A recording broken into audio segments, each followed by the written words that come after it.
Here I am. Looks a lordy. And I'm double fisting this evening. Hey, Megalich, how are you going? Because I was shooting a comparison video just before going live. So I've got a non-aged and barrel-aged version of the same cocktail.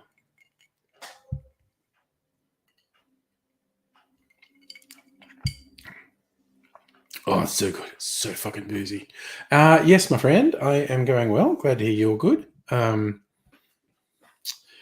groovy. Even our friend went into the office today and yesterday, which seems dumb to me, but you know, they want me to. So, but I doubled up. I did have lunch with Safa on Monday, and I had lunch with Abigail today. And I went out after work today to Bar Americano, their last ever day of trading. Just to, you know, say I was there. Had a whiskey sour and a corn dog.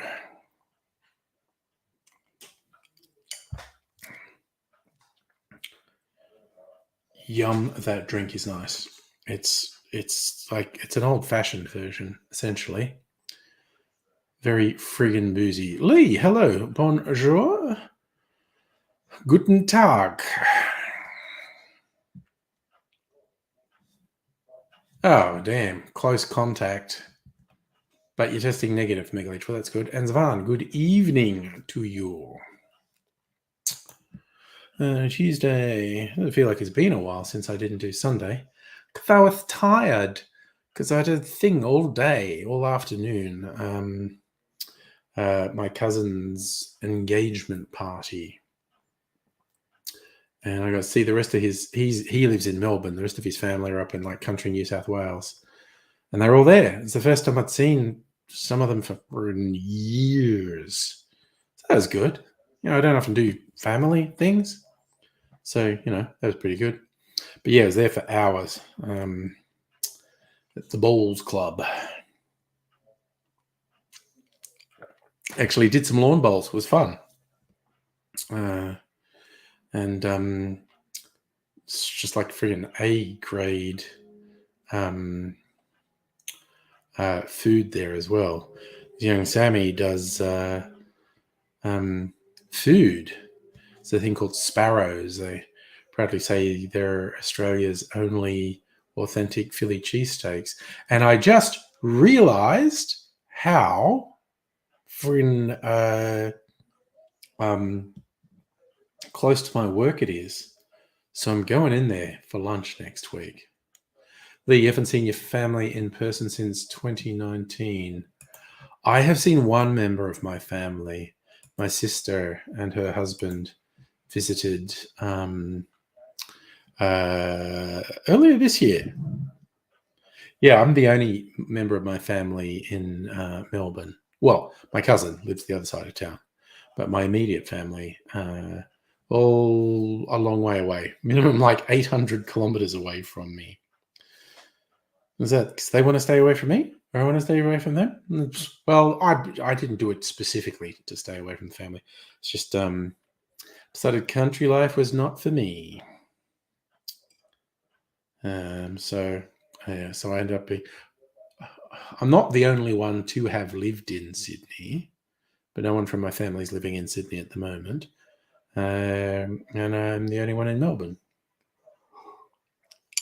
I have a brother in Canberra, a sister and brother in Brisbane, a brother in Bathurst, and the rest in Dubbo still.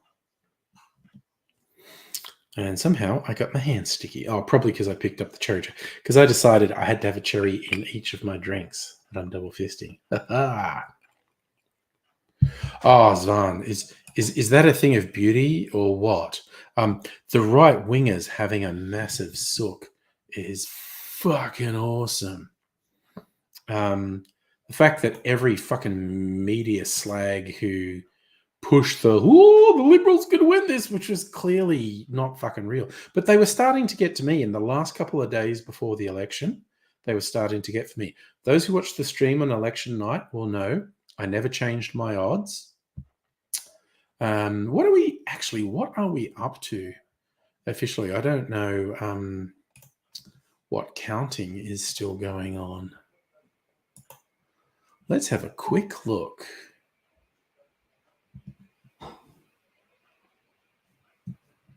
A quick goddamn look at, I'll just go, even though it did several things that frigging annoyed me.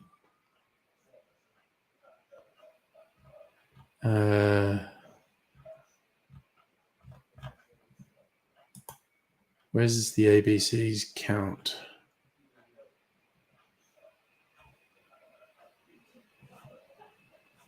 Ugh.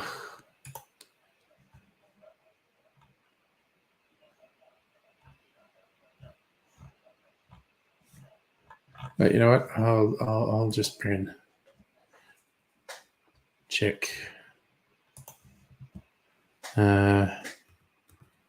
Toria election.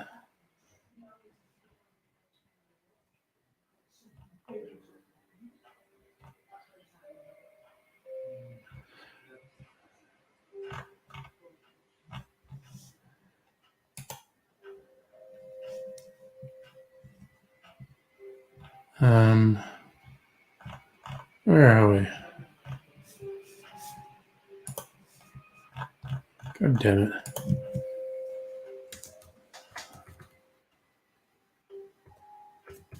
What seats are still in doubt?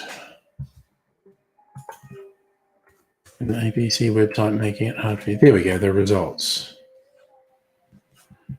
No, that's the federal election. What the fuck?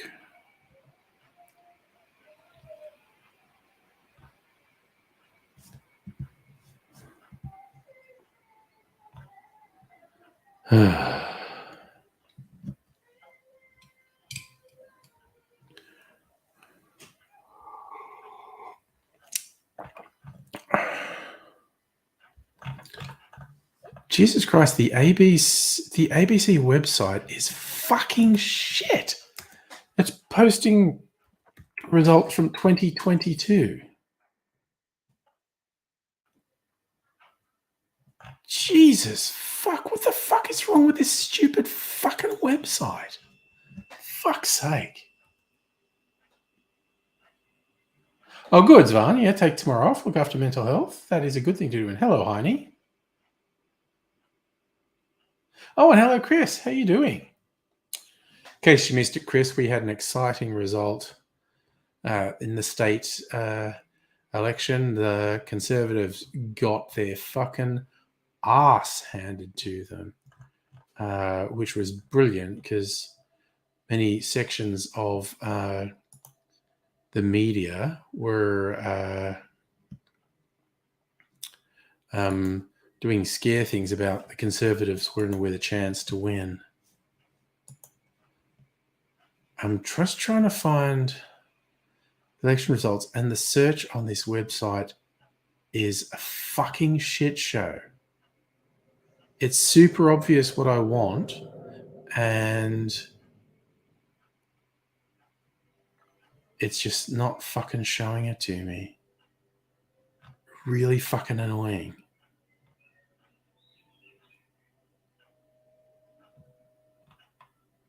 Ugh.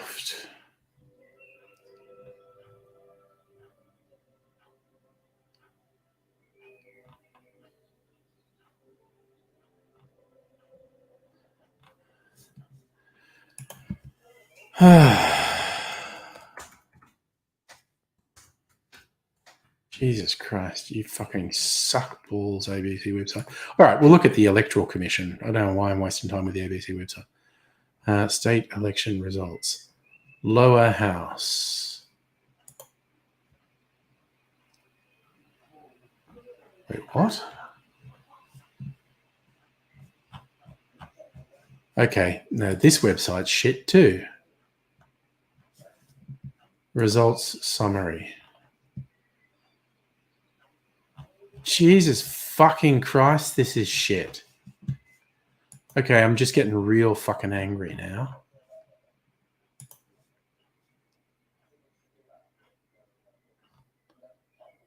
Real fucking angry.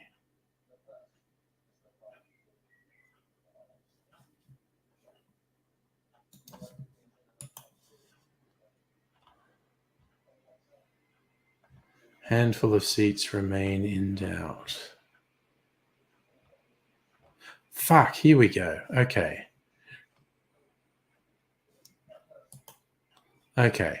So they're still saying 8 seats in doubt. So Bass, incredibly fucking close. 50.1% to Labor, 49.9% to Liberal. Good Lord. Slight swing to Labor. Hastings, 50.7% to Labor, 49.3% to Liberal. Again, quite close. Hawthorn, 50.7% to the Liberal, 49.3% to the Independent. No wonder they're not fucking calling these. They are very close. Mornington, 50.4% to the Lib, 49.6% to the Independent. Again, really fucking close. Now, Northcote, which initially people said the Greens had won. Now everyone thinks Labor has won. 51.3% to Labor, 48.7% to Green. Pakenham, 50-50. Jesus. Preston, 52.2%, 47.8% to an Independent. So that's probably going to, Jesus, you wouldn't pick the 50-50 one. There's probably 2 going to Labor. God damn, those are close. No wonder they're still, like, there's been 8 in doubt since late on Saturday. No wonder they're still in doubt. They're so close. I mean, 2 almost definitely going to Labor, but the other 6 are so fucking close. Anyway, so yes, despite the media putting a bit of a scare into me, I didn't change my odds on Saturday night. I said even money, by far the most likely outcome was Labor returned with a reduced majority. That might still be the case. Then I said 5-1 was Labor holding their majority.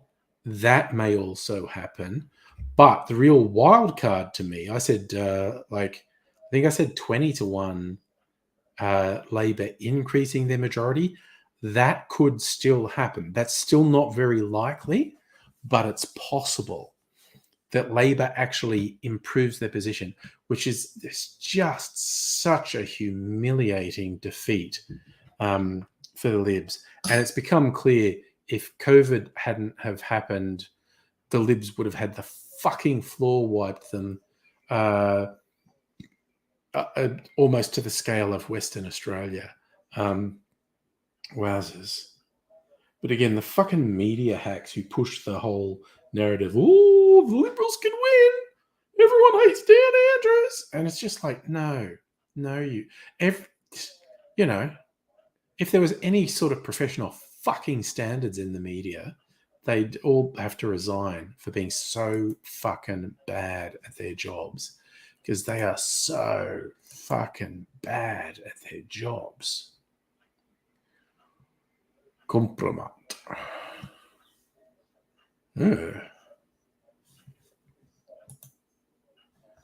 Look if there's anything interesting in my mail. The perfect gift for whiskey drinkers is probably, is it whiskey? Is the perfect gift for whiskey drinkers this Christmas whiskey?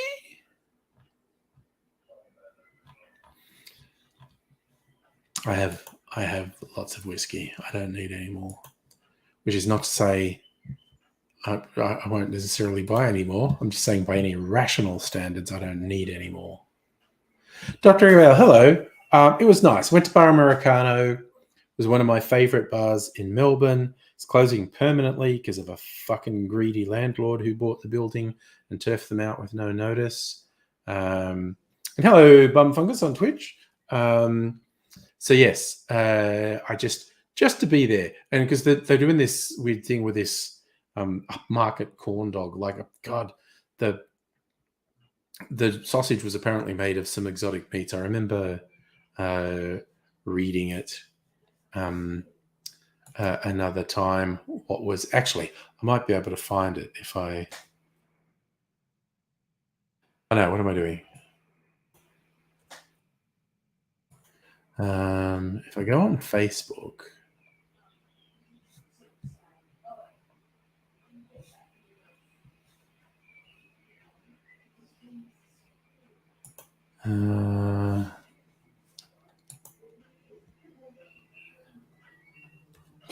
Bar Americano.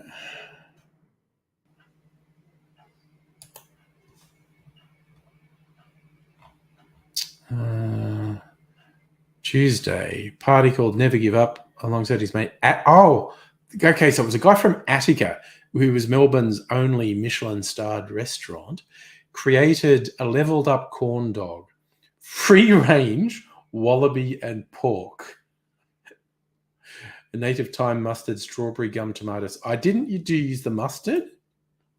The strawberry gum tomato sauce was very nice. The whatever was on the batter was extremely yummy. So I had a wallaby and pork corn dog earlier. So there you go. So I had a whiskey sour and a corn dog. So I could say I was there on the last night. I mean, I could have stayed. Actually, of the things they were doing on their drinks menu, the only thing I actually wanted was a whiskey sour. So I was like, okay, well, I'll have a whiskey sour and I'll have a corn dog. And then I can say I was there on the last night. So now it's all just memories. Oh my God, this drink is so fucking nice though. So boozy.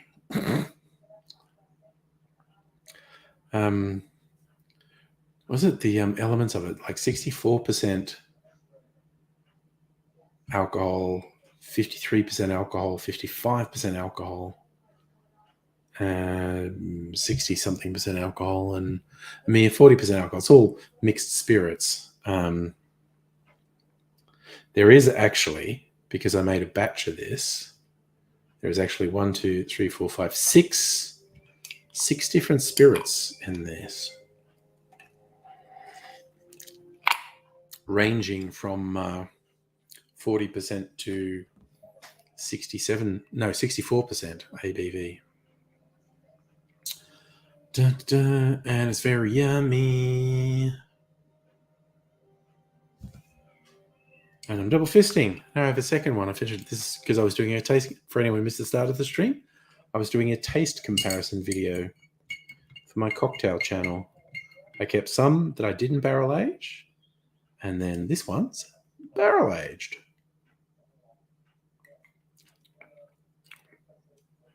Good God, this is fucking great. Yeah.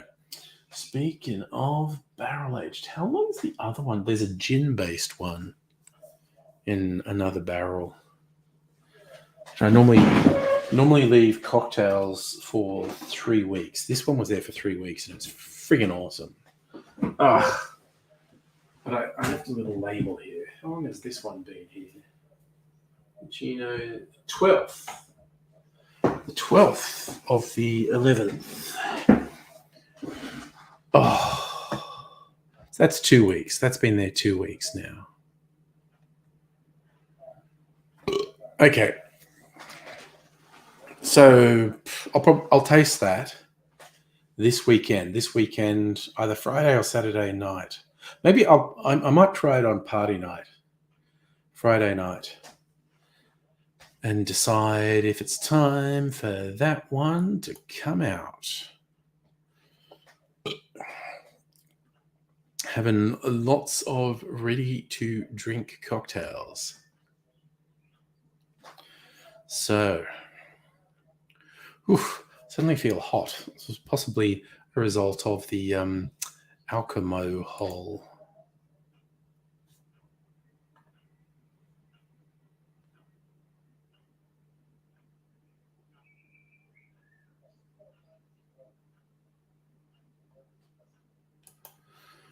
Oofed. Okay, so that's that. Oh, man, nice drink. Very nice drink. So that was, now I've seen the election results actually haven't advanced in the last 2 days.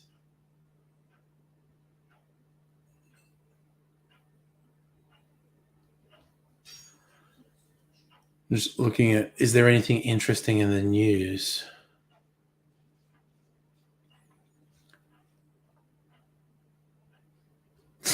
Great. COVID outbreak on cruise ship bound for Melbourne. Who the fuck goes on a fucking cruise at the moment?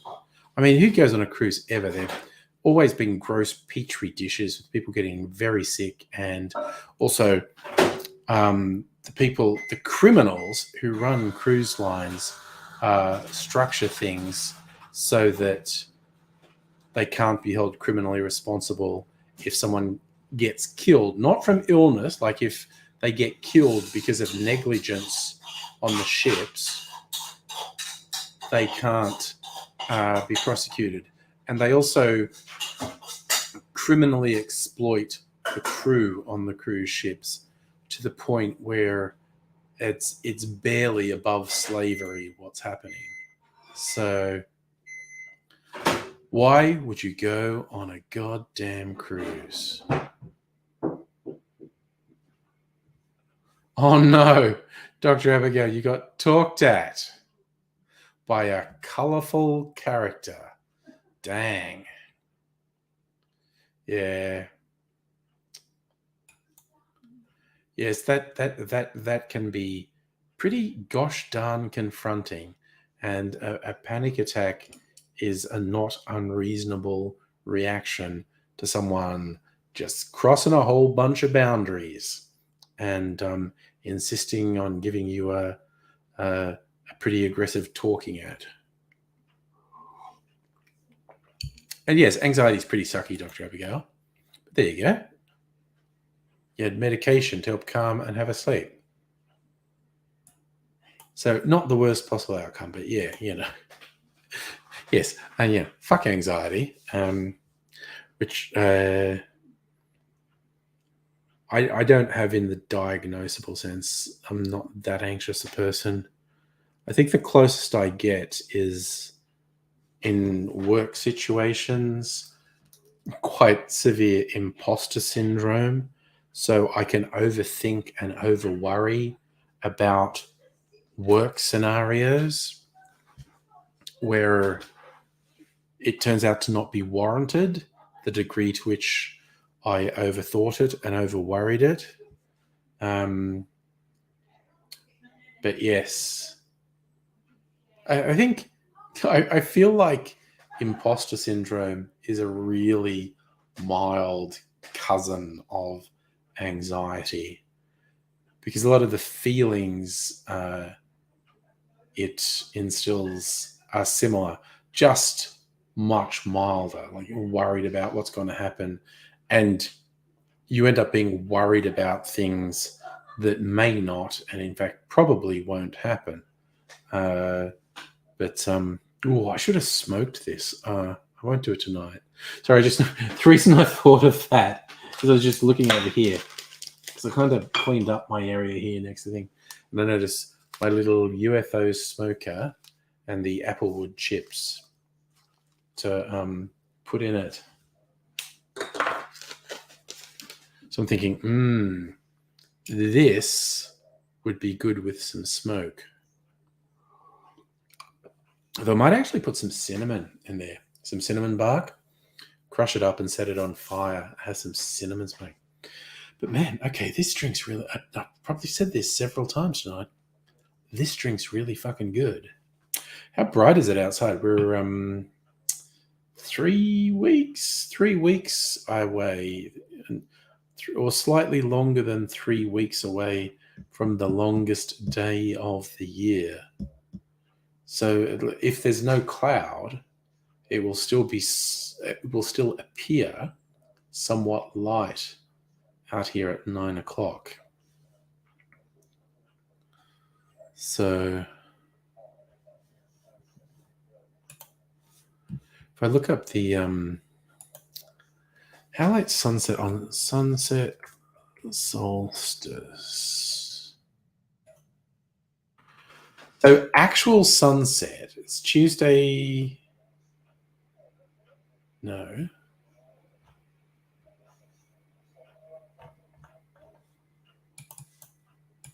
That's today's sunset was 8:30. Yeah, and so it's 4 weeks from Thursday.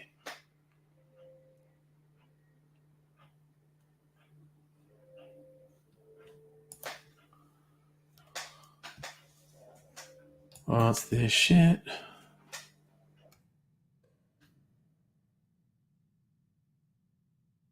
Fuck off. 22 is the latest sunset.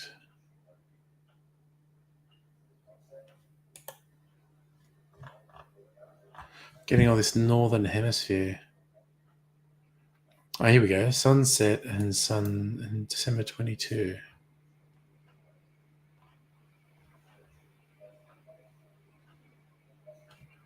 So on the longest day,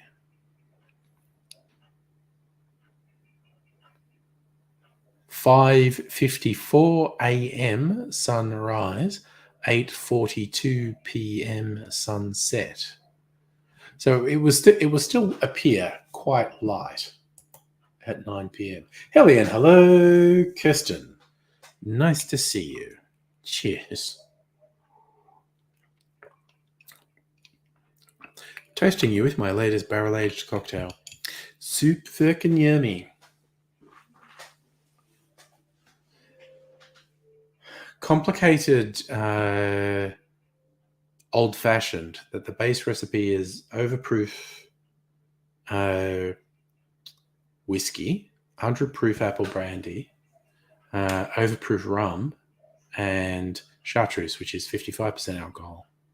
So I did the whiskey. I split between Upshot's cask strength, 64%, and the Arturo's smoked red gum, which is 53%. Lots of high alcohol spirits in this, and the barrel aging really brought forward the smoke and the sweetness, actually. So it's super fucking yummy. It's really good. I'm pretty happy with that. And just need to think of the next one. Actually, I kind of know what the next barrel-aged one is, which I'll probably mix up tomorrow. And put in the barrel tomorrow. And it's one that's actually kind of recommended to be warm. So after I barrel age it, and when I serve it up, I can warm up the individual serves. Because I'm a wild and crazy individual.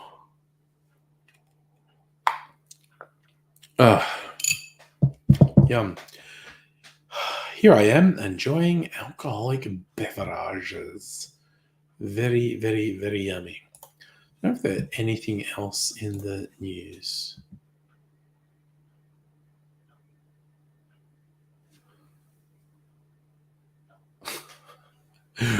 It's just like the sort of shit that you find. If I wish there was some fucking filter on Google News headlines, filter out anything to do with the British royal family, particularly anything to do with Harry and Meghan Markle, because the ridiculous fucking shit the tabloids insist on just churning out almost non-stop on those two just fucking drives me around the twist.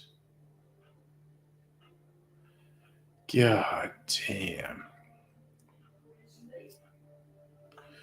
Ooh, here's a good one on the ABC website. Earning $100,000 a year and being rejected. Rental repression. The rental squeeze is tightening across the country.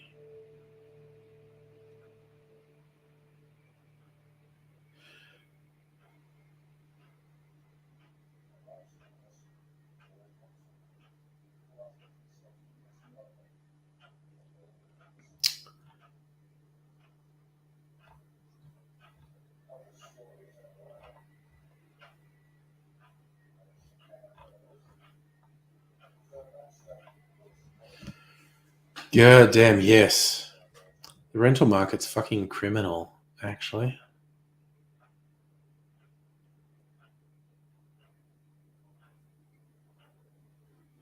Wow, they're now saying Hobart is the least affordable city in the country. Brisbane and Hobart are the least affordable they've ever been. Perth is at its worst since 2016. Regional rents are shit.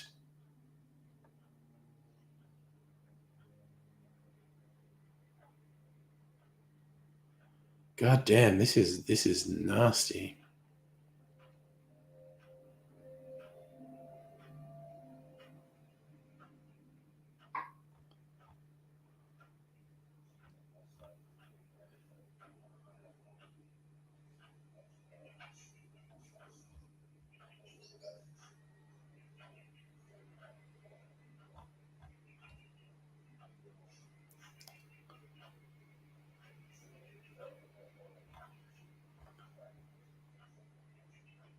Ooh, wow, Jill, 62, freelance writer, North Melbourne. This sounds bad. Landlord asked for a $255 per week rent increase.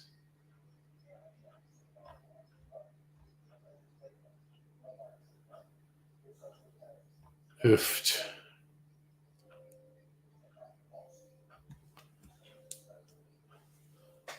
Vacancies record lows, prices record highs.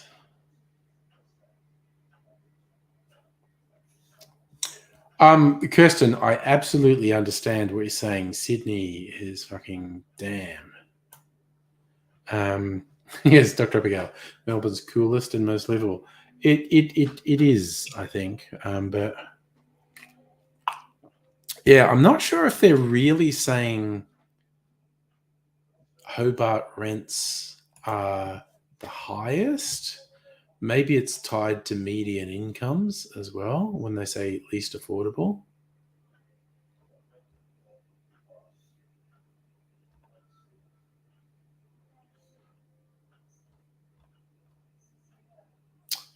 I'm a middle-aged parent earning $100,000 per year, repeatedly rejected. Gone from a 2-bed, 2-bathroom apartment for $460 a week to a 1-bedroom apartment for $500 per week. Renting in regions I hit the hardest out of anyone. Oh, fucking okay. They're saying holiday rentals are pricing people out. AKA oh god, my brain has stopped working. But well,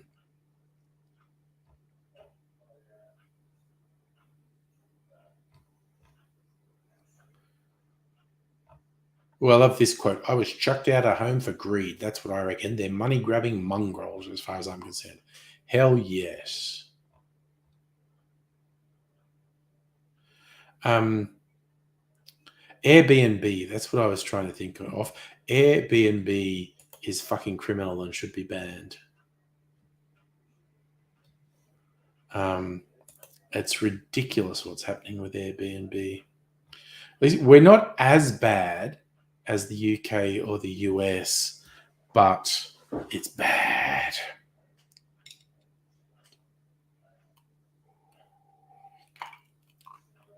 Ugh.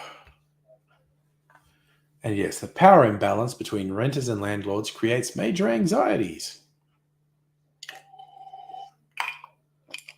Ugh.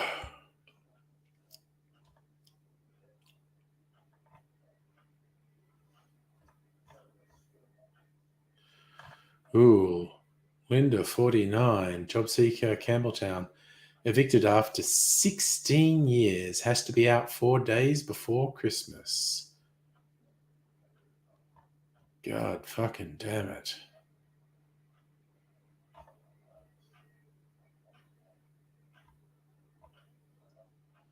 Oofed.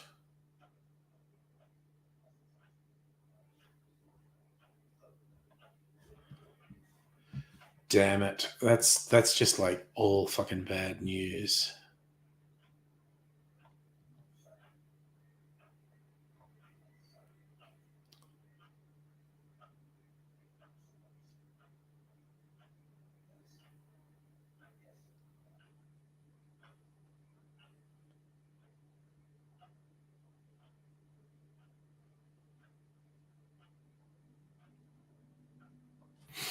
God, you look at the fact checking things, they're still saying, no, that those deranged conspiracies about COVID aren't true. It's like, God, we live in an age of idiots, for God's sake. Ugh. And apparently, I say apparently because I never know when people are joking and when they're serious. But apparently, the cookers, the anti-lockdown, COVID-denying, anti-vax fuckwits, have latched onto a conspiracy theory that Daniel Andrews is dead and has been replaced by a body double, which is just like everything else they say, just a ridiculous, rehashed, warmed over regurgitation of some bullshit from America. It's pathetic. They can't even have good conspiracies. They've got to do dumb repeats of shit that happens in America. It's embarrassing, these fuckwits wave Trump flags at their rallies. They're so fucking embarrassing.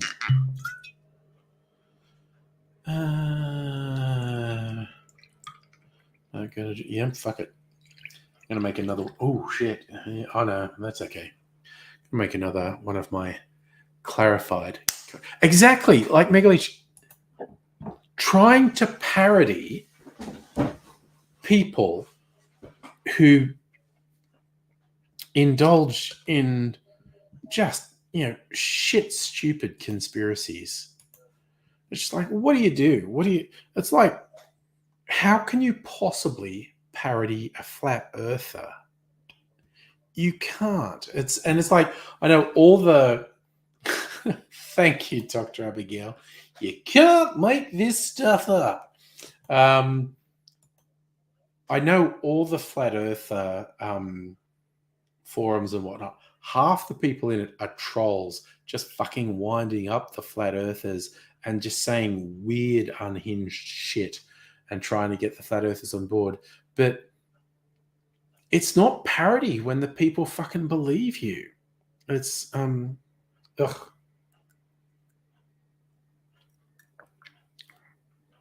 Oh man, that's fucking yummy. At least I appreciate myself. I appreciate my drinks.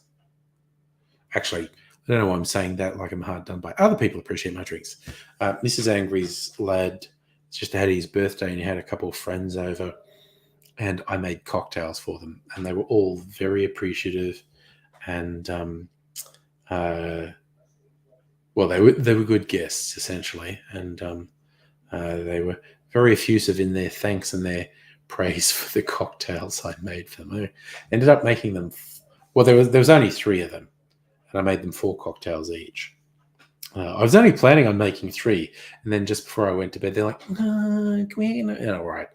All right, you're good lads. I'll make you another cocktail before I go to bed.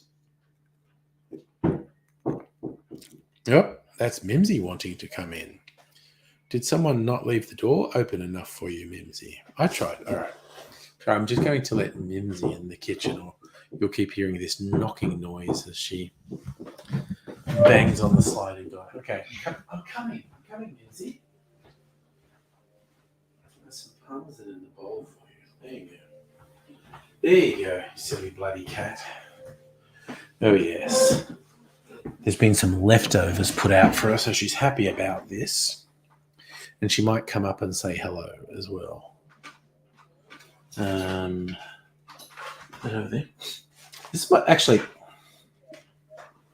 my newest cocktail. It looks like a Bible, doesn't it? Just looks like a little Bible. I made jokes about the I made jokes about the Death & Co. one. Made jokes about the Death & Co. one looking like a big Bible, but, you know, it's just this huge fucking book. This one, I feel like it actually looks like a little Bible. The Nomad Cocktail Book. I got this young Ms. Angry's American boyfriend insisted on getting me a gift. And they saw this bookshop that had all cool stuff and said, "Oh, could we get you a cocktail book?" And I gave them some suggestions for cocktail books. And the ones I suggested weren't there, but they said, this one was there and it looks interesting. And I looked it up and it seems like a good one. So we got aperitifs. And I have not seriously looked at this. Aperitifs, light spirited. Yeah, let's fuck off light spirited and go to heavy spirited. What's the next section called? Dark. Oh, okay. It just means light spirits, not light drinks. Dark spirited. Yes, I do like the dark spirits.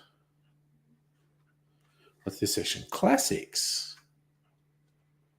Well, classics are fun. What's this section? Come on, what's this section?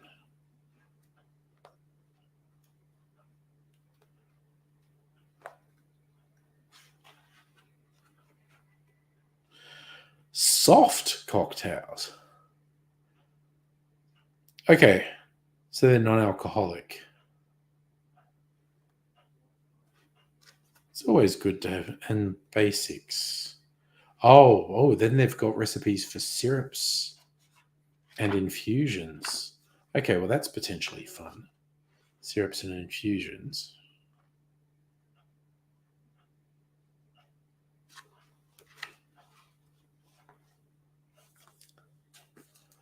So I have to have a proper look at this at some point. What sort of cocktails are in here? Anthora. Syrup, aquavit, coffee, Punt de Mez, Averna. Don't like coffee. An eighth wonder of the world. Lime juice, Saint-Germain, Coquinoto, Aperitif. Okay, I don't have those things. It's really weird. When I've got a lot of bottles, when you get recipes that's got stuff I don't have, it's getting pretty involved. Sherry, apple cider, Amaro, and Punt de Mez. Broken Spanish, Benedictine, Verjus, Coque Americano, Sherry, Bekrovka as a rinse, grapefruit twist for garnish. There's a banana stand. There's always money in the banana stand. Chocolate bitters, Ceylon, pineapple gum, brown butter falernum, rum, banana oloroso, God, what are these? Page 218 and page 216. Weird shit they made. Get all these syrups and infusions. Sound like fun. Okay. Banana oloroso. Sherry, overripe bananas, and pectin. Blend the sherry, bananas, and pectin. Add to a spinzall. I don't know what that is. Put on continuous till the liquid becomes clear. Strain through a chinois. Oh, so that's clarified. So you blend sherry and overripe bananas and then clarify it. They say use pectin. I've never actually used pectin to clarify stuff. Now, this is brown butter falernum, unsalted butter and falernum. Large pot over medium heat. Melt the butter. Whisk while the milk solids brown evenly. Continue to let it brown until the color is as dark as an almond skin. Remove and add to velvet falernum. Place it in the freezer. So that's fat brown butter fat washed falernum. Fuck me, that sounds nice, actually. I've not really done an enormous amount of fat washing. I did do some bacon fat washed bourbon at one point, which was good.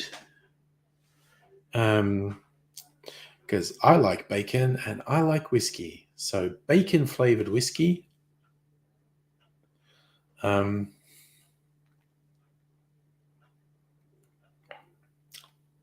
But yes, brown butter fat washing. Heard of a couple times. Sounds kind of good. Sounds kind of good.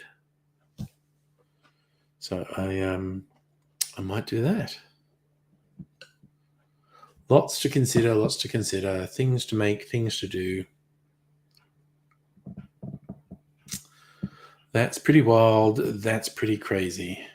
No, that's pretty wild. That's pretty strange. Have you ever seen a jellyfish? That shit's crazy. I still like that song. It's silly. Although the film clip is like stereotype hipster stuff. I saw it on YouTube and it's like, I thought, well, if I did a Google search for stereotype hipster video, this is what I'd expect to see. It's kind of like early hipster, like Naughty's big beard hipster.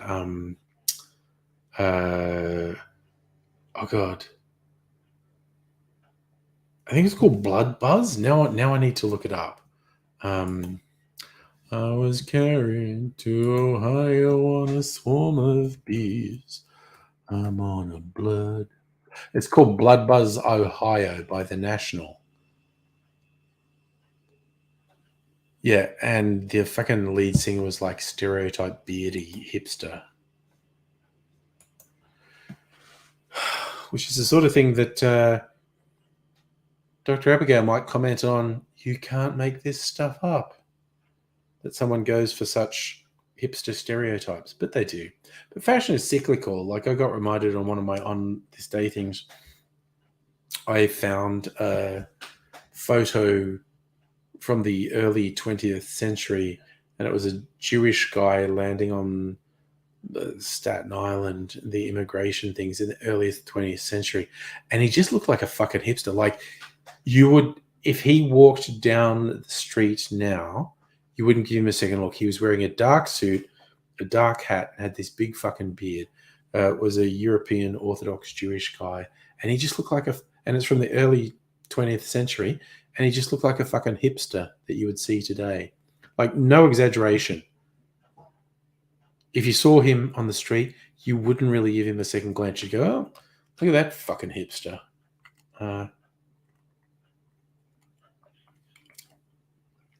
Fashion is cyclical, is what I'm saying. And in fact, I'm an old person and I've seen this happen a couple of times. Fashion seems to be on a 20-year cycle. It's like every 20 years, something becomes fashionable that's a kind of mutation of what was fashionable 20 years earlier. Or if Sometimes it's not a mutation. Sometimes it's the same fucking thing. And I think what that's about, like that 20-year cycle, it's from someone when they are in their 20s to 30s, remembering something they saw when they were a kid.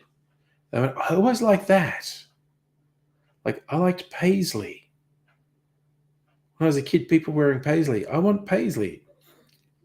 And so paisley seems to resurface every 20 years. So it must be due for a comeback because it's paisley in the 60s, paisley in the 80s, paisley in the noughties. So I think we're due for a paisley resurgence, actually. And all these shirts, these cocktail shirts I'm wearing, most of them are either sort of straight reproductions or very strongly influenced by 50s and 60s fashions. That's okay, Dr. Abigail. You don't have to apologize if you were helping Will with something. Oh.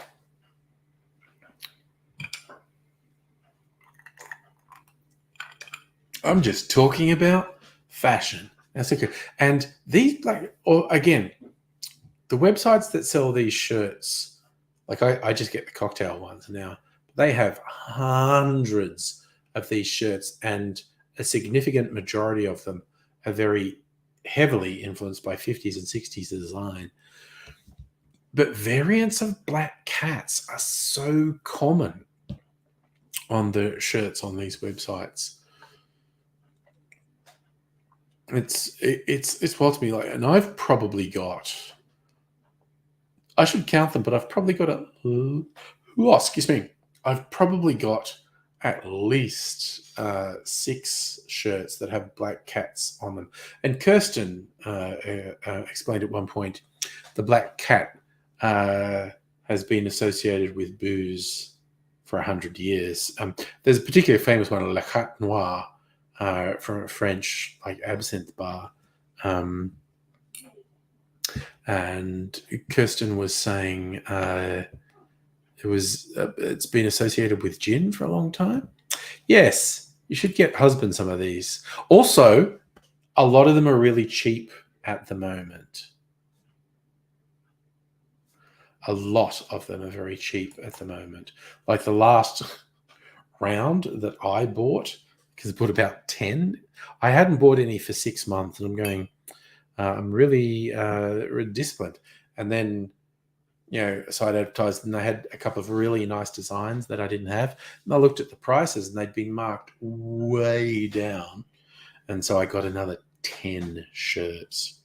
So now I've got, I was a bit cavalier with the count, but I think I have 42 themed cocktail shirts. So that would mean I have inadvertently discovered the meaning of life through cocktail shirts. So Douglas Adams fans will know what I mean by that. But yeah, Kirsten, there are some friggin' awesome black cat designs on these shirt sites. And only about 1 in 10 of them are cocktail shirts. There's just these stylized black cats appear on so many. Like, okay, now I just feel compelled to bring up the site. I bought them from a couple of websites. I'll do. Okay, I'll do a share. Abigail, I've got one. No. Everyone saw Shadow run past outside when I was away from the computer last week. I mean, I could go and grab her and bring her out here, and she would not appreciate it. She absolutely would not appreciate it. But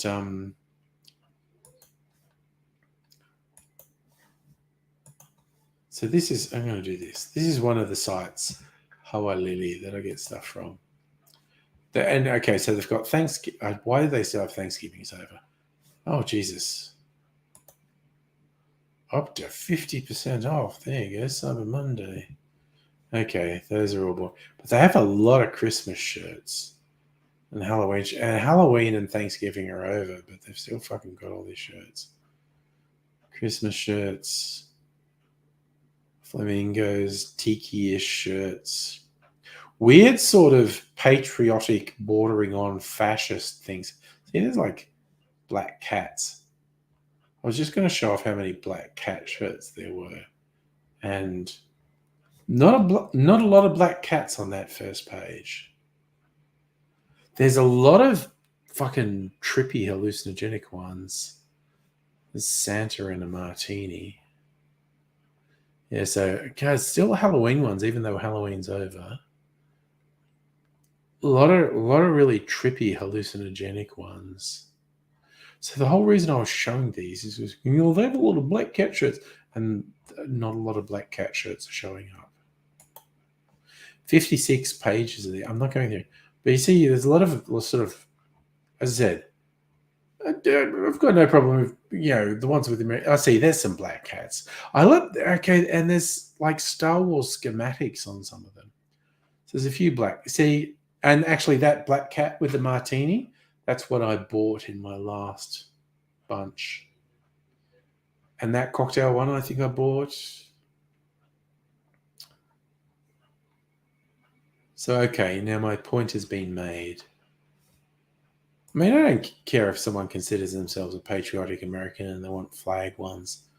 But they have some designs that are borderline fascist. The flag, and it's not the flag ones. Someone wants to wear a flag shirt, that's up to them. That's their thing.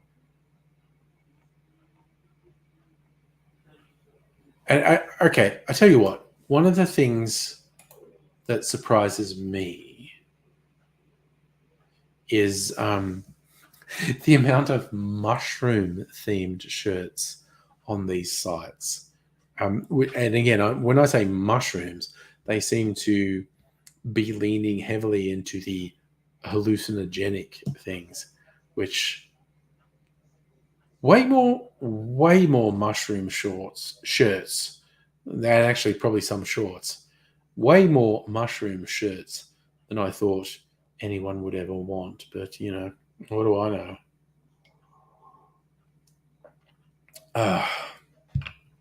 So actually, Dr. Abigail, are you joking? Or, because you've been at my place more than once, have you never actually seen Shadow? Is that a joke? Or you've literally never seen Shadow? Which is possible, because Shadow's a fucking weirdo and disappears whenever anyone visits the house. Again, she's a rescue cat. Well, actually, both Mimsy and Shadow came from the Lort Smith Animal Hospital. Oh, yeah, see, Kirsten, you've never seen more than one cat because you've only seen on the streams, and it's only Mimsy who comes and joins me.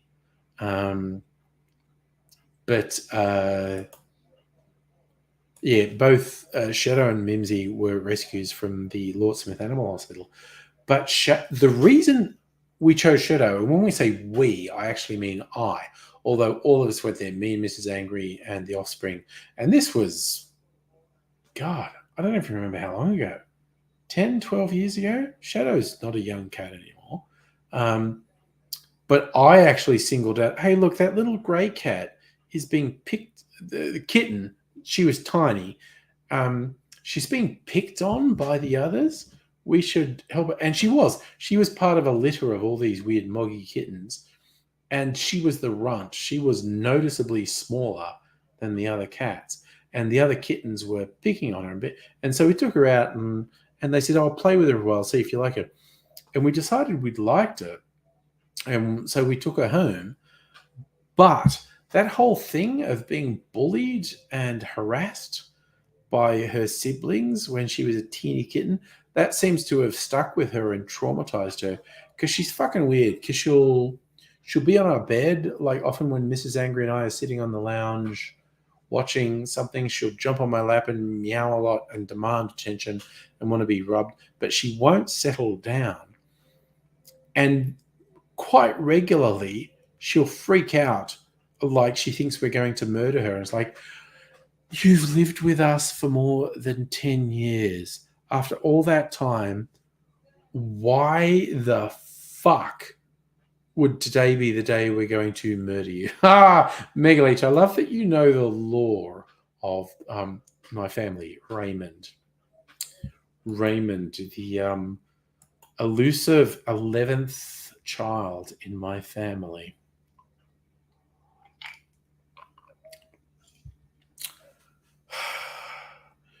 Raymond, he was the problem child of my family. Raymond is possibly buried in the backyard of the house I grew up in. I don't know.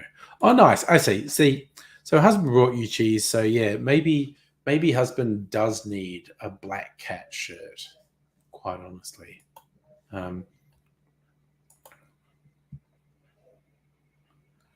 Now I'm Kirsten. I'm looking at other shirts to see if there's a good black cat shirt. God, no. Okay. Because I do seasonal shirts on all these websites. So there's a lot of Christmas seasonal shirts and there's a lot of New Year's Eve seasonal shirts. God, there's St. Patrick's Day. Okay, now I just feel like sharing it again because there's some weird fucking shirts. What am I doing? Presenting.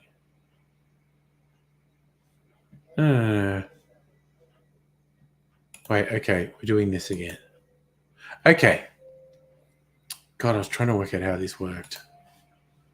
So yeah, Black Cat's doing Christmas stuff, Santa shirts, weird American flag shirts. It's another interesting Black Cat one. Weird Santa stuff, hallucinogenic stuff. So many Christmas shirts. Oh, I love that one. You ain't getting shit.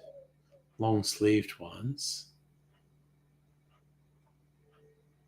I've not bought any long sleeved shirts off these sites actually, because I haven't seen like a really good cocktail. These weird cat ones. And then you're getting like some weird Christian ones. Nails in the shape of a cross. Ooh, I don't have this one. I mean, that's not bad. I don't have that one. I like that. So that's the front of it. And that's the back of it. Man, that's nice. And I don't have that one. That's like $20. Oh. All right, that's nice. I don't have that one, and it's very. Oh God, koalas and an Australian flag and a Christmas shirt. God, that's fucking daggy. That is fucking daggy. St. Patrick's Day. Weird Christmas shit. Skulls. Weird American flag shit. Okay, what's this St. Patrick's Day one? It's like a pin-up. It's like a St. Patrick's Day pin-up. That's a bit weird. Weird Christmas shit and just designs.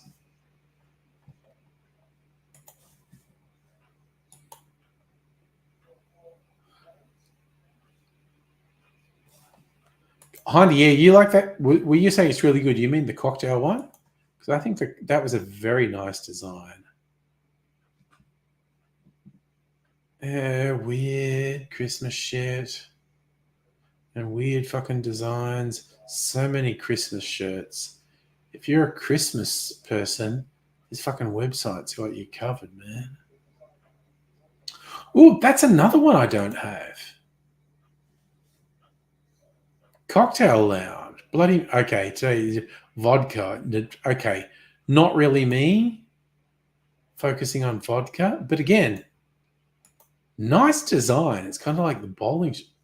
I quite like that. Just from how much does this one cost? $22. Marked down from 25. Okay. Not a big markdown. But I haven't seen that before, but I quite like it. Hang on, Christmas. Ask your mum if I'm real. Okay. That's a little disconcerting. There's like Santa ones. Skulls with Santa hats? Sure. There are some weird fucking designs on these sites, is all I'm going to say. Weird. See, there's more black cats. The description, I don't know, it's kind of obvious that people running these sites, English is not their first language. That black cat one's described as men's medieval cat print. Why is that medieval? That's ridiculous.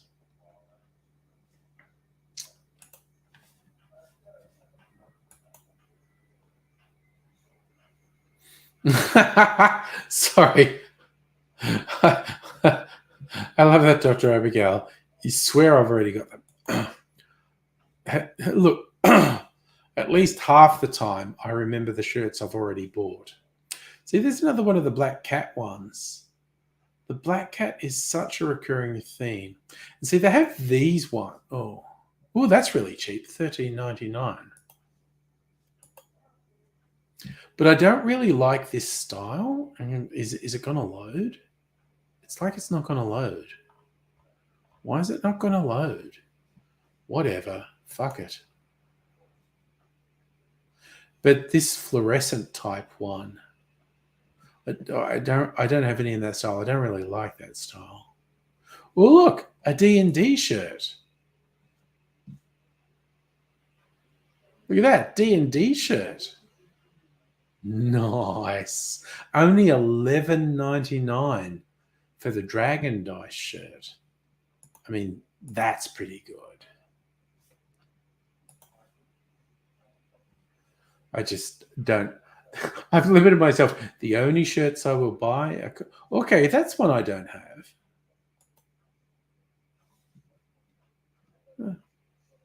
Okay, that's just design-wise. That's quite nice. I don't have that one. Okay, so that's 3 I don't have that are quite nice. Okay.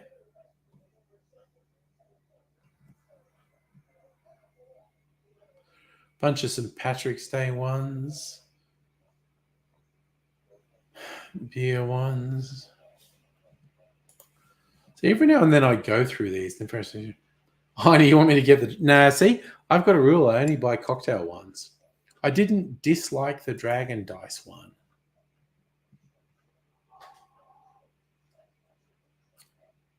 But I'm not going to... Well, we're now in a bunch of the Christmas ones. Another weird American flag one. You get a lot of Hawaiian style ones.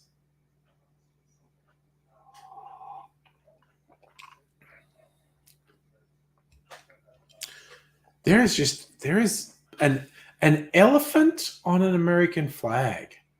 What the fuck is that? What the fuck is an American flag elephant? But again, here's a nice one. The another black cat one.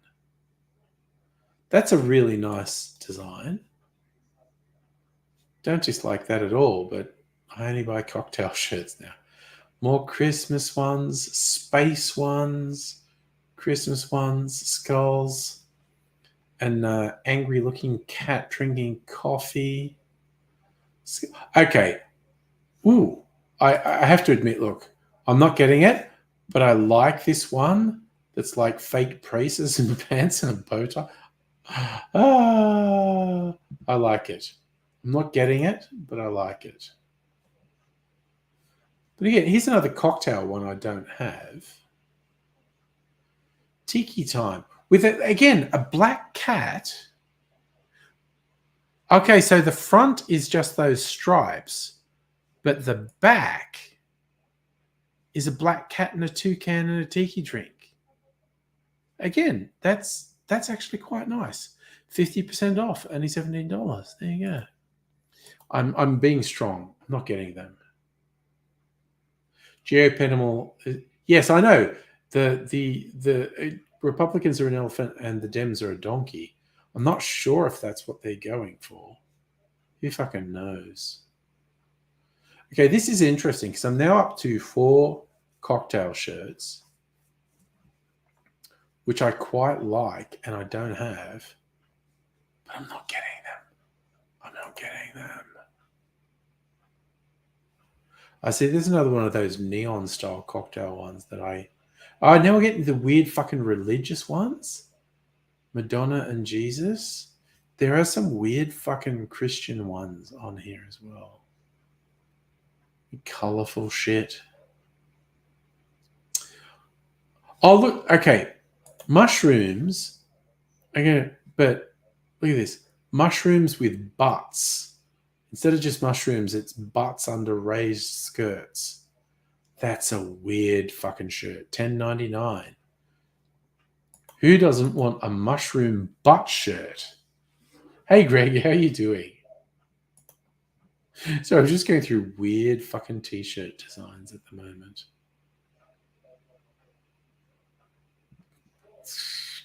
Again, there's real sort of hippie druggy ones. Like they'll take money from anyone. These weird fashy patriotic ones. A lot of Christmas ones. A lot of ones that are clearly drug oriented. Ooh, see, here's another one I don't have. That's kind of cute. Okay, Jesus, this is actually really dangerous. I've now found half a dozen designs that I don't own. That's kind of generic one. I don't mind these ones that are just like some generic. I don't have this one. I don't mind ones that are just kind of like a generic design.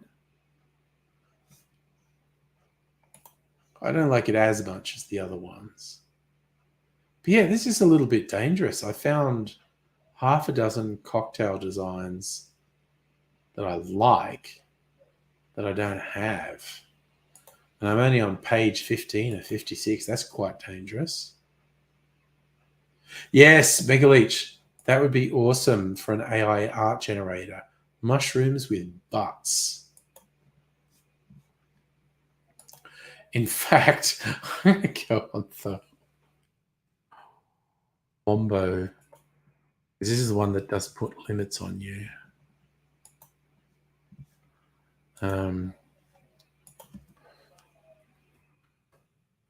Mushrooms with butts. And which of these weird ones will I do it as? Psychedelic, obviously. All right, I'm going to...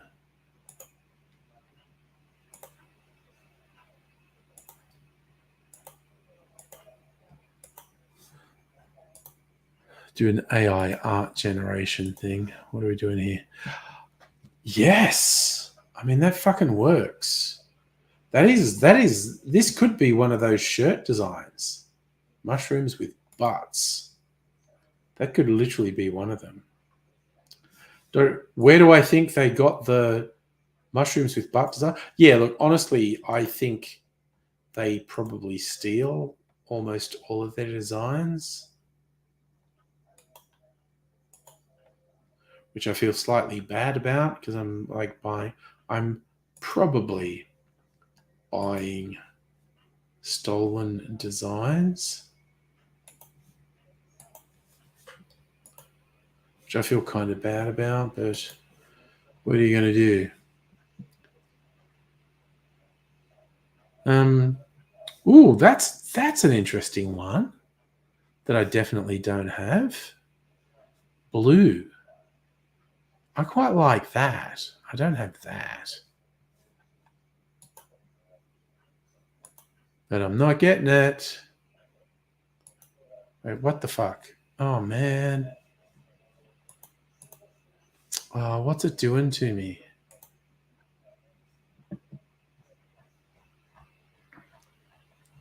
God damn it. I think I was up to page 15. It's just fucking with me with the navigation.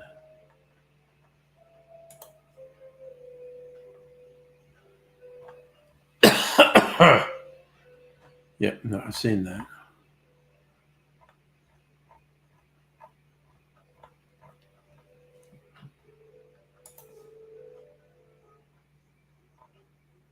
Hey, that's what I don't think I've got this one either. I've got one very similar to it, but I don't think I've got that one. That's nice. God, this is really dangerous. It was a rhetorical question, Dr. Abigail. Well, I'm sorry, but I took your rhetorical question seriously. See, then there's another weird Christian one. Whole bunch of St. Patrick's Day ones. New Year's Eve and Christmas. Again, these just the range of these designs does my head in. Ho, ho, ho. So again, like Christmas ones.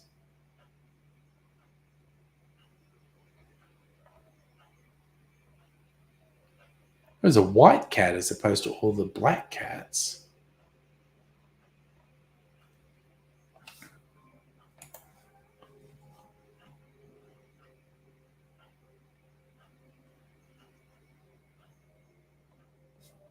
Oof. Oh, I don't think I've got this one either. Oh, actually, I think I do. I think I do have this one. I think I got this in the last one, sort of pinky. God, I'm not 100% familiar with the ones I bought recently because I've only worn them once. But I think I do have that one. The design was pink.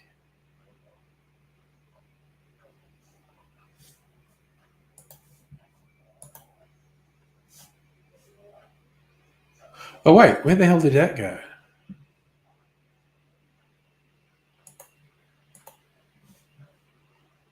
All the designs went away.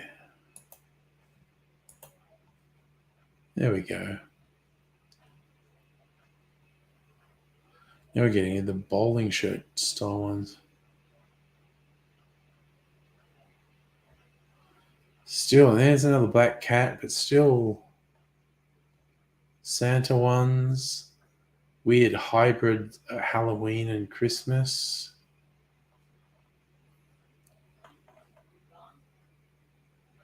And see, some long-sleeved ones. If I could get some of the cocktail designs in long sleeves, I would. But they're all in short sleeves.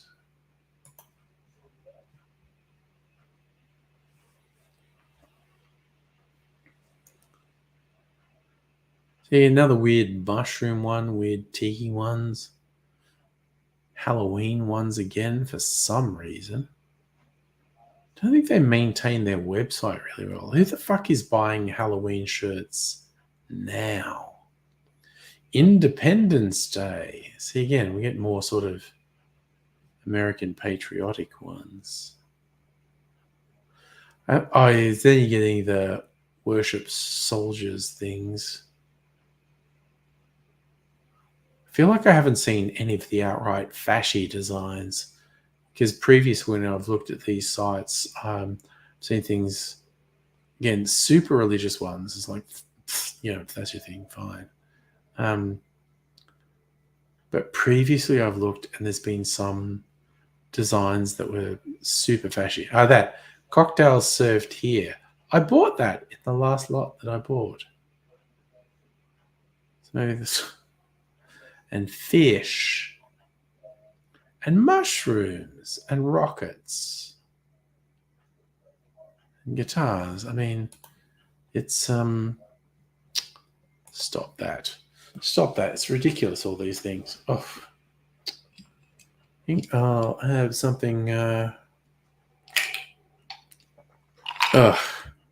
non-alcoholic to drink because I'm just kind of pleasantly drunk at the moment, which is as far as I want to take it on a Tuesday night, quite honestly. I mean, on a Thursday or particularly Friday or Saturday. Yeah, Greg, actually, good fucking point. I don't remember seeing anything zombie themed. Lots of skeleton stuff. Lots of skeleton stuff for Halloween, but not zombies. I actually don't remember seeing zombie themed shirts on any of those sites.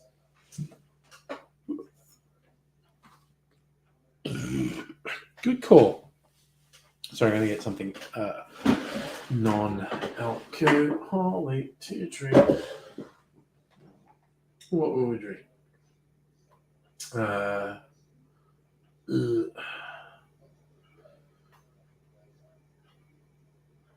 Okay, we've got big bottles of.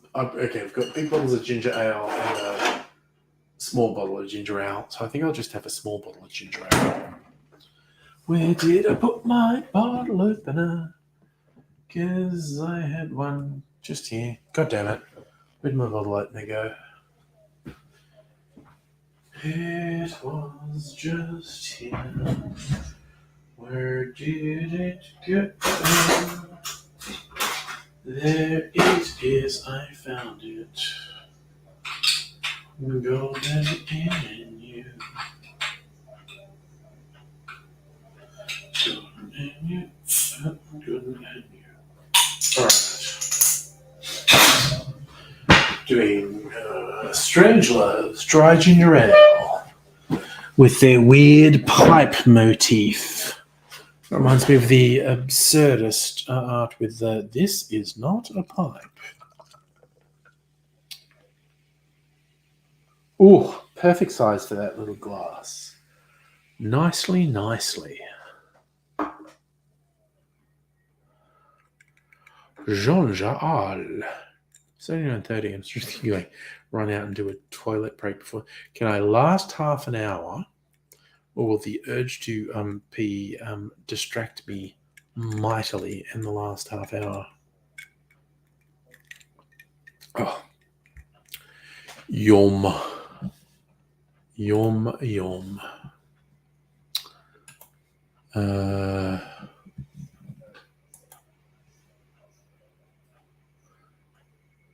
think anything talking about in the news. What is it?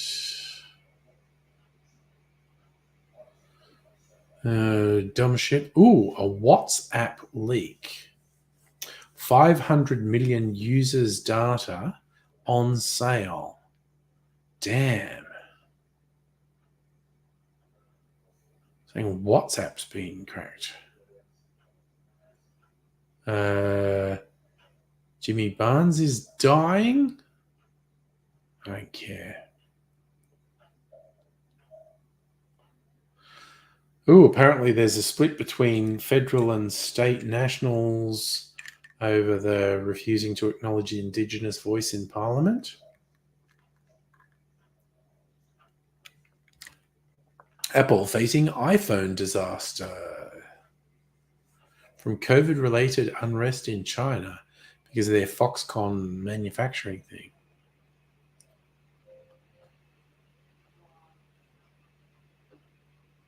Ooh, a Victorian restaurant faces criminal charges for wage theft. Good. Fucking scumbags need to be fucking imprisoned for wage theft. It's the only way they'll stop doing it. Bastards.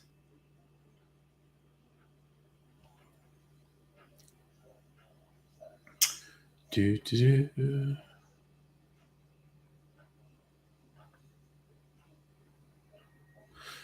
Anything else interesting?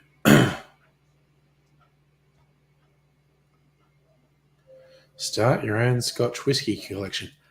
Fuck Scotch whiskey. Get an Australian whiskey collection. That's what I say. Like what I got over here.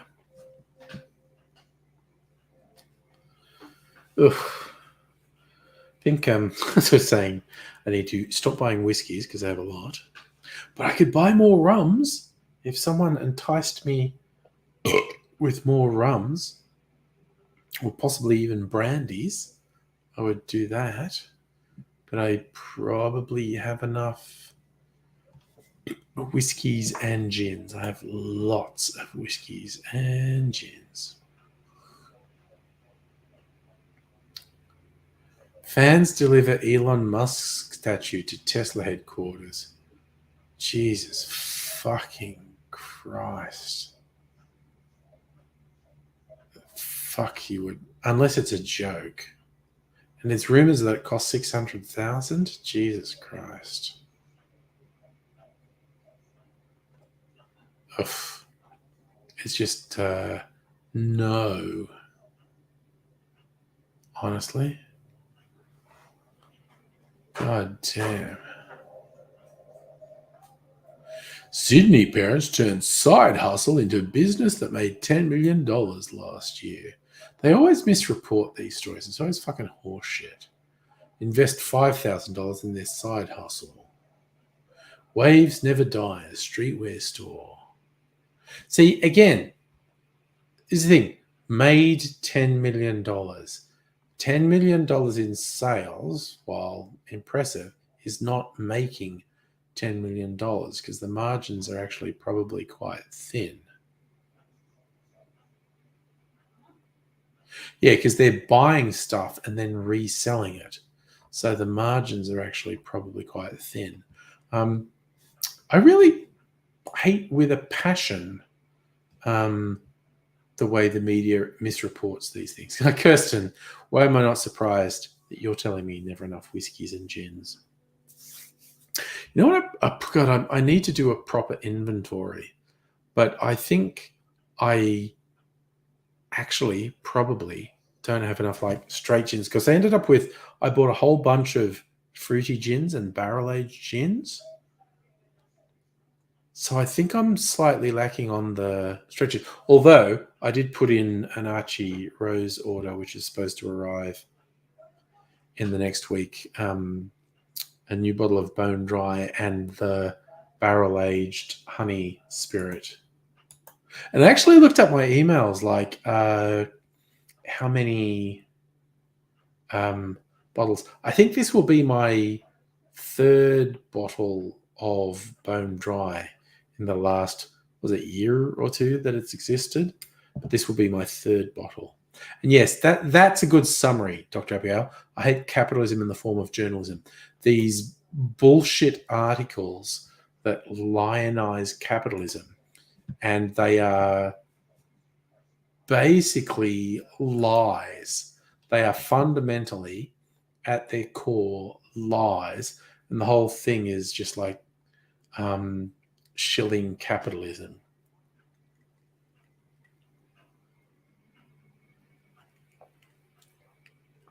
Uh-huh. So Morrison's going to face a censure motion, which is probably meaningless. Although there are apparently at least some people in the Liberal Party who want to pressure him to resign from Parliament.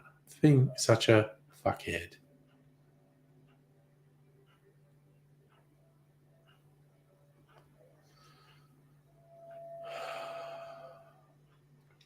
Cannabis oil failed to improve pain or quality of life in palliative care patients.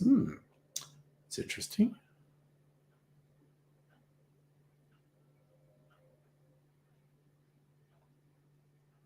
Because I know people have pushed marijuana products as helpful for cancer patients. Oh, yeah, Kirsten Bone Dry is fucking awesome. And I realized I was running low, and you enticed me with the honey barrel-aged spirit, and I thought, you know what, fuck it, I need more Bone Dry. So I put, hello, Mimsy, you coming up to say hello, or are you just going to hang around on the floor? Meow. I put what remained of my Bone Dry in my freezer martini, and I'm supposed to get a new bottle sometime in the next week. The other one I was going to buy from Archie is if the Navy Strength rum is coming out, because I don't have a Navy. Oh, I have Smith & Cross, which is an overproof rum. But I did have Inner Circle, which is an Australian Navy proof rum from Queensland. That's out of stock at the moment, so I can't replace it. So, because you told me Archie were bringing out a Navy strength rum, kind of waiting for that to come out. Oh, hello, Christ! Mimsy just completely took me by surprise. See, here she is, jumping on my lap. Why did you do that? You fucking confused me, Mimsy. You want to go up on your tree? No, you want a pat? You are? Yeah, you're going to go on your tree? Go on your tree. Oh no, what are you doing? You're just being a weirdo. Mimsy is... Yes, Megaleech, still no shadow. Look, honestly, she's probably asleep on my bed, so I could grab her and drag her out here and go, here's Shadow. And she'd scratch the fuck out of me because she doesn't like being pushed into particular things. Can I come up here? Meow. What you doing, you weirdo? Mimsy being a weirdo? Because she is. She's a colossal weirdo. She sleeps on me, or next to me. God, I feel like I want a chippy. I think I have some chippies in the cupboard. I'm just going to check out the chippy situation. Is there an open packet of chippies? What have we got? Oh, corn chip. Oh, wait. What's this one? Oh, no, that's the spicy. I don't like the spicy one. Corn chips. What's this? Yeah. Just raiding the unhealthy things in the cupboard. Crispy bacon flavored chips. I got these on spec, they're on special. I often dislike artificial bacon flavored stuff, so I don't know if I'll even like these.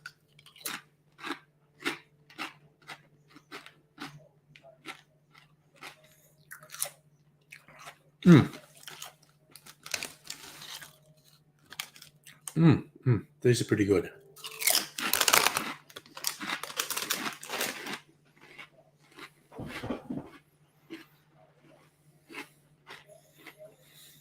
I'm being polite and not talking with a mouthful.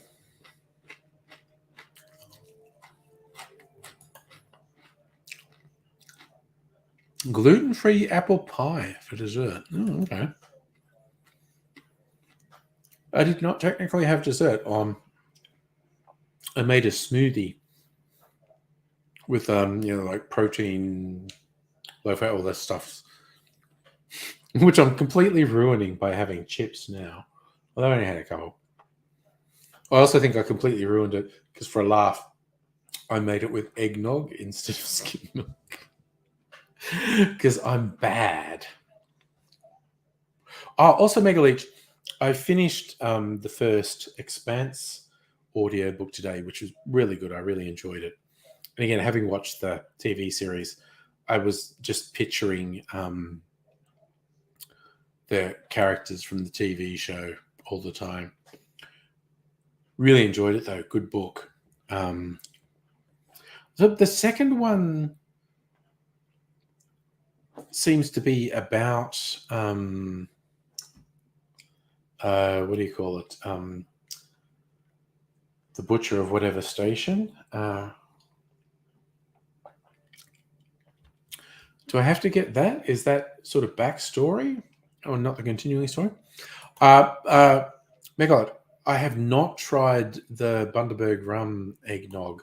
I just get standard eggnog because I really like to have it with the Christmas brandy I have.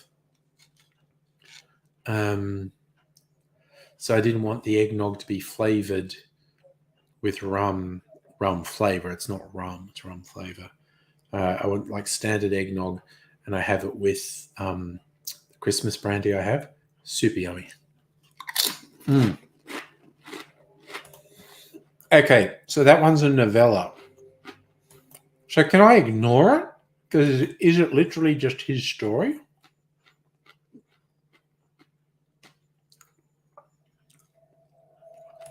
All right, so there's a compendium of the novellas. All right. No. I'm going to look this up.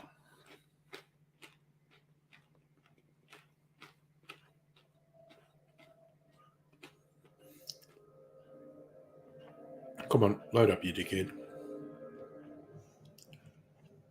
God, they really want me to get this Prince Harry book. Fuck off. Top picks for me. John Scalzi, Kaiju Preservation Society, which I'm going to read some more John Scalzi. James A. Corey, Drive, An Expanse short story. I don't want short stories. I want the thingies. Old Man's War with John Scalzi, The Consuming Fire. All right. A little fuzzy. It's a one credit thing.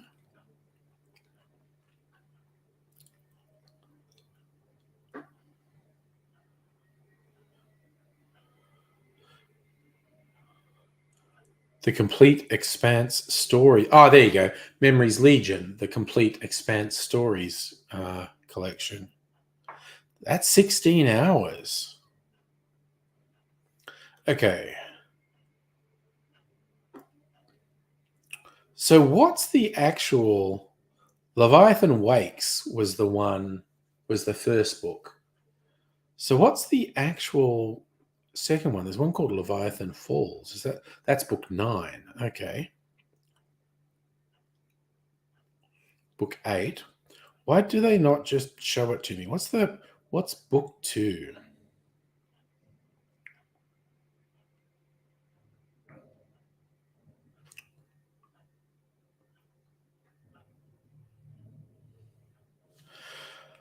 Oh, it's so confusing. But I might do something completely different. I really did enjoy the first Expanse book, but I might do something completely different as the next book.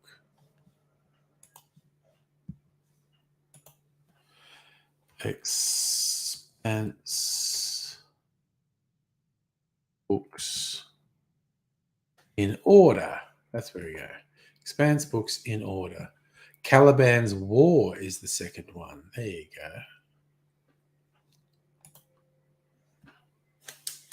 Right.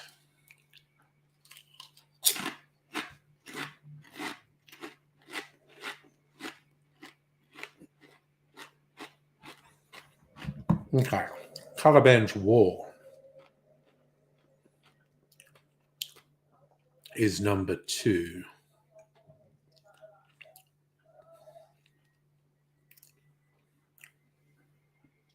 Expanse book 2. There you go. Man, 21 hours.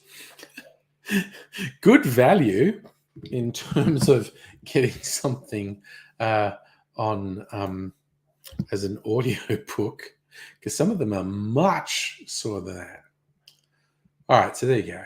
The order is Leviathan Wakes, Caliban's War, Abaddon's Gate, Chibola Burn, Nemesis Games, Babylon's Ashes, Persepolis Rising, Tiamat's Wrath, then Leviathan Falls.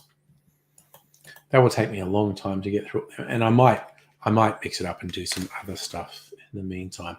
But I did thoroughly enjoy that first one. It's very good.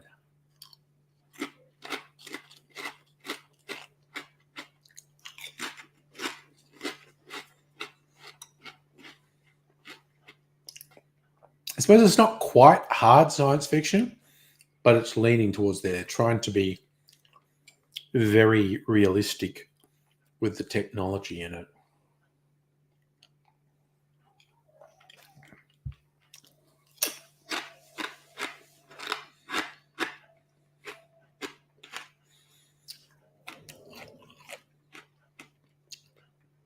The one thing that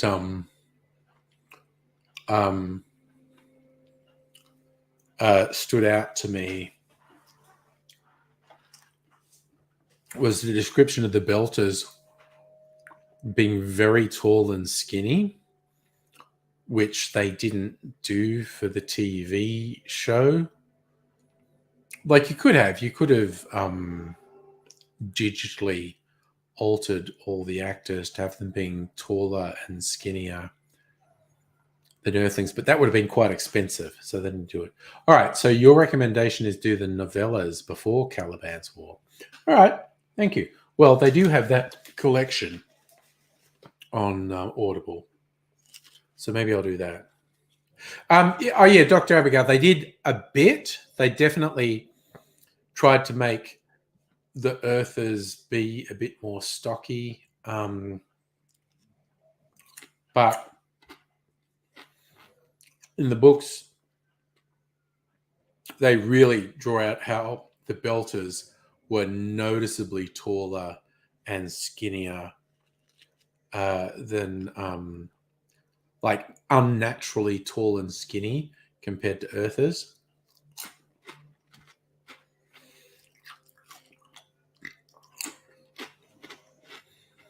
Yes, I do thoroughly recommend both the books.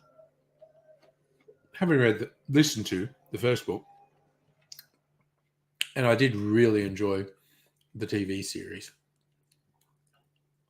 I recommend both.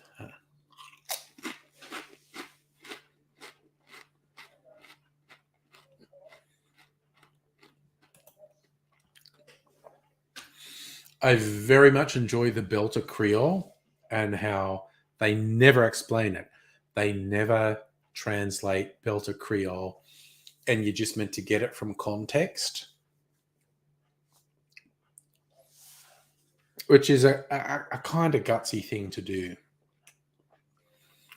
as both a writer and people producing a TV show.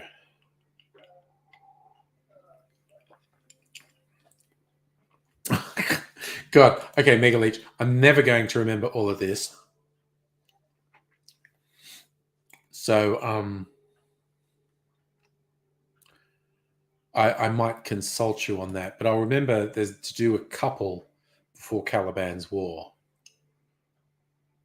But yes, they do actually have that collection of the novellas on Audible. So yeah, I'm thinking mixing. I've got a couple in mind that I want to mix it up with, because I just did a couple of, prior to the Expanse book, I did a couple of non-fiction books to mix things up a bit. And I thought, now I want to do a bit of fiction. There's a memoir by a Melbourne writer, and I like her work. And no, Dr. Abigail, I neither know how to write nor how to copy and paste. But I do know how to bug someone and say, hey, you told me a thing before. Can you tell me it again? Because I'm a bastard like that.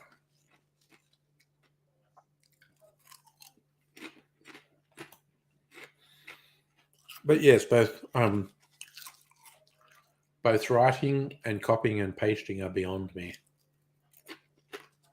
I cannot manage it.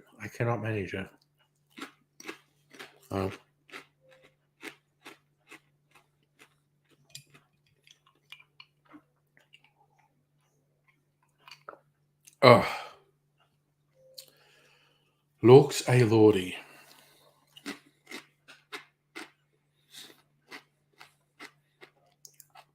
It's kind of funny. The first time I used Audible, which was several years ago, like 3 years ago, and I only had a trial of it, and I was like, oh, it's the same price for short books and long books on Audible. So I was going, oh, what's the longest book I can get? And I got it. It was super long. It was what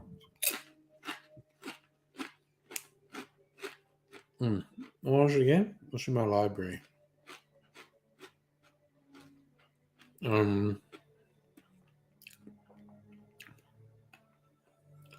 Scrolling. Oh God, I still haven't listened to all of the Silmarillion. In fact, there's still 7.5 hours left. Good God.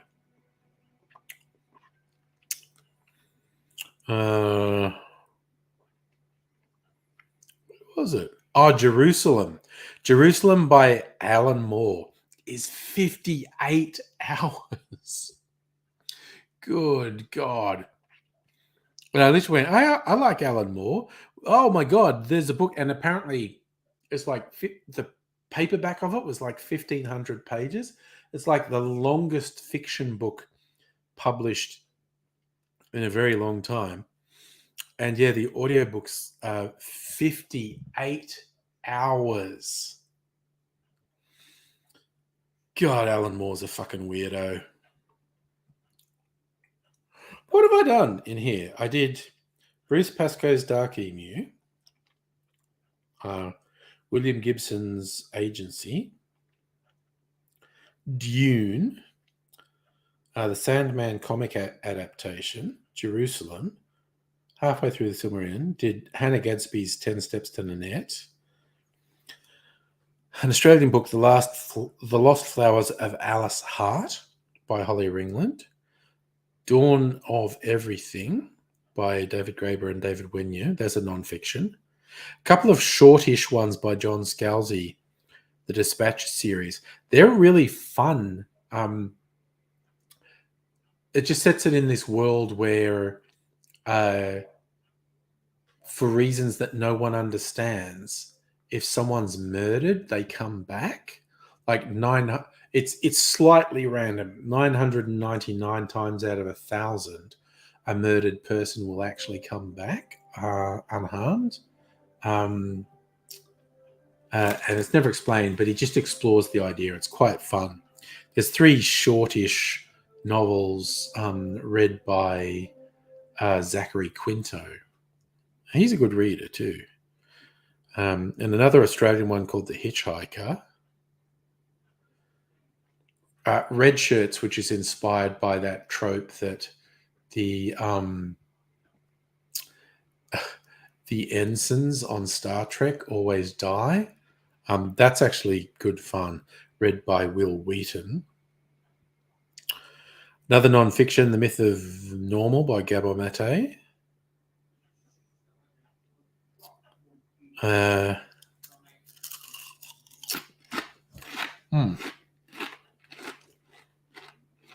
I've been mixing it up a little. Yes. Dr. Abigail, those are the approximate odds that he says. Like, it's not hard and fast.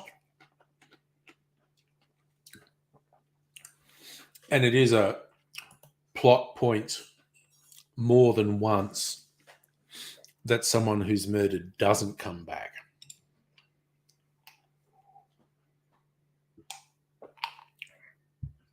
But they're very interesting. From that kind of simple premise, he develops some very interesting stories, because there becomes a job called a dispatcher, and they work in hospitals, and their basic job is, if surgery goes wrong and the patient's going to die, the dispatcher dispatches them. And it's a legal job because, again, roughly 999 times out of 1,000. Yeah, that's the thing. It's almost certain. The fact is, if you are murdered, you will almost definitely come back, but it's not absolutely certain. Yeah, so the job of a dispatcher is to work in a hospital, and if a patient is suffering complications from a surgery and they're not going to make it through, the dispatcher kills them, and then they'll almost definitely come back to before the surgery was done, and then they can have a second attempt at the surgery. But there's all this sort of fun shit, like stupid rich kids go for thrills where they have parties where they pay a dispatcher to murder them so they can get the excitement of, the death experience. He does some very fun, interesting explorations of the implications of what would the world be like if this was a thing that suddenly inexplicably happened. It's quite fun. And he's a pretty good writer. I like him on Twitter too. John Scalzi is sort of a lefty troublemaker American sci-fi writer. Right. Now, get my cherries.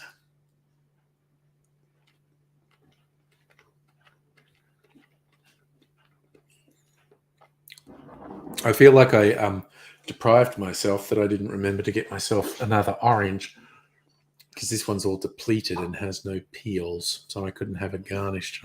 Now, Mrs. Angry's just coming. She's very depressed because she likes to get the peels and put them in her hot chocolate the next morning, because then that puts an interesting flavour in her hot chocolate, not just the orange, like whatever drinks I've had the orange peel soaking in. I have to go to the supermarket tomorrow and get myself a fresh orange. Plus, I'll juice this one tomorrow and use it to make another clarified cocktail.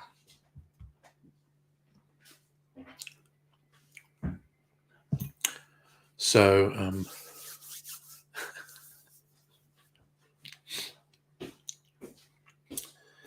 yes, that's the thing I've got in the habit of doing, and I didn't plan enough in advance to have another orange. C'est la vie. Also, I'm kind of sad, Wednesday is new specials at the supermarket today.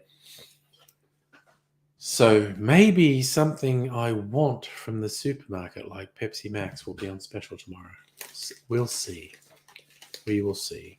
So, yeah.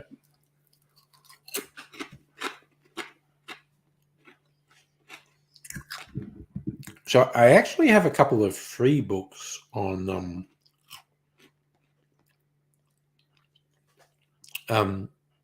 Audible built up. So maybe I should read them or listen to them. I was leaning towards getting the memoir by Melbourne writer Anna Spargo Ryan, because it sounds really good. It's like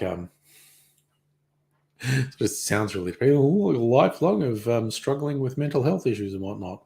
But she's a very engaging writer, and I've heard very good things about this memoir. So I've been thinking of getting that. But I might read one of the ones that I've got backed up. Is that it?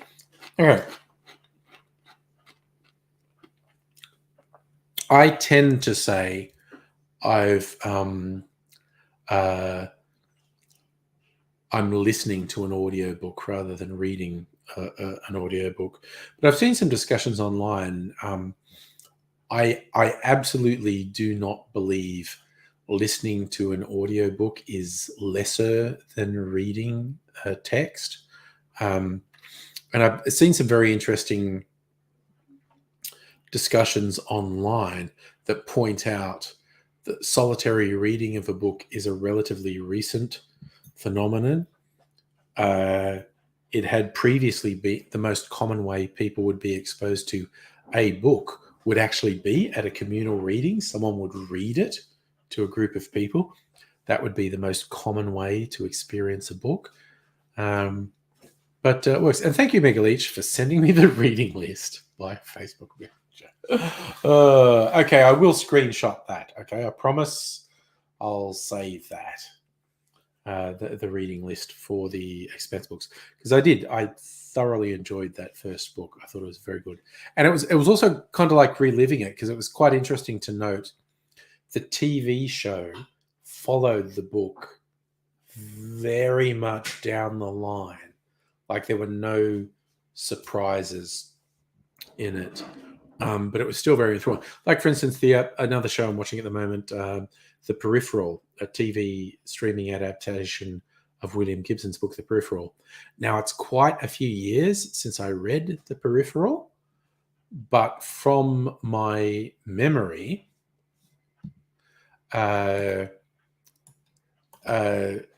they have changed a lot from the book.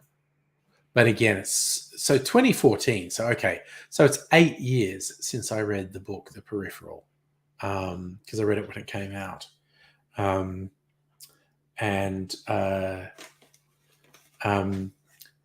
from memory, which hazy, but they've changed a lot in the TV show.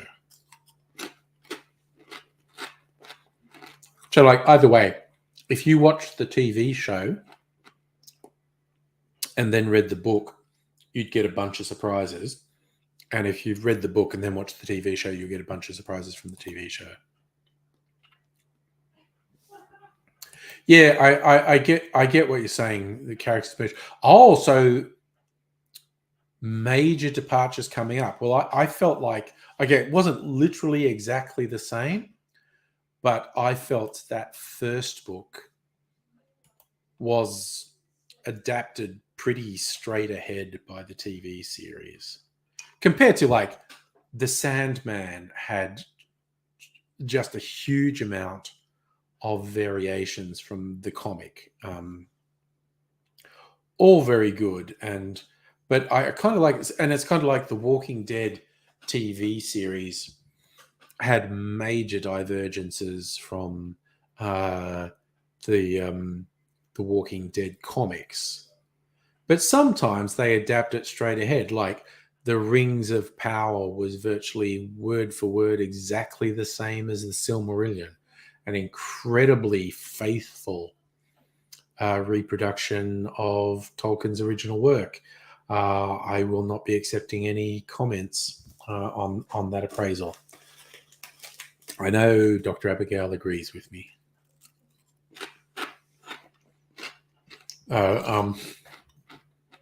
Sometimes it works and sometimes it doesn't.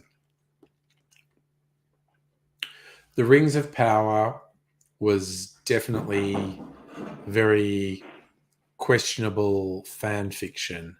I think the Walking Dead is a good The Walking Dead is a good adaptation that diverges quite a bit from the source material. The Peripheral is a good adaptation that I think diverges quite a bit from the source material. And I think at the very least, TV or movies is a different medium, are different media to print. And if you adapted a book word for word, it isn't necessarily going to work. It isn't necessarily going to work because it's just different way of communicating. That's an interesting one. So the TV character drama is actually a dozen characters in the books. Okay. And that's the thing that happens a lot. You get in movie and TV adaptations, you get sometimes a single character in a TV show or movie is actually an adaptation of multiple characters from the book. That's actually quite common.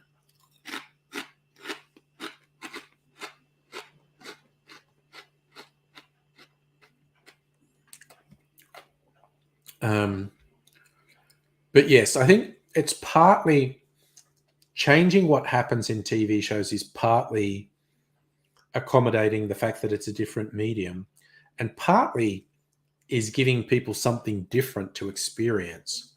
Like if you actually reproduced a book beat for beat for beat for beat, it's kind of like, well, there's no surprises here, are there? Plus, I do think like Neil Gaiman was very closely involved in the streaming production of Sandman. I feel like a lot of that was like, okay, going back to our source material, the story went like that. What would be interesting? What's something in here that we could change and develop? So we're essentially telling the same story, but we're bringing in something different. And I think they did an exceptional job. The Powers 3 goblins in a trench coat. That's fair. That is absolutely fair. And speaking of goblins in a trench coat, I'm going to go to bed. It is 10 o'clock.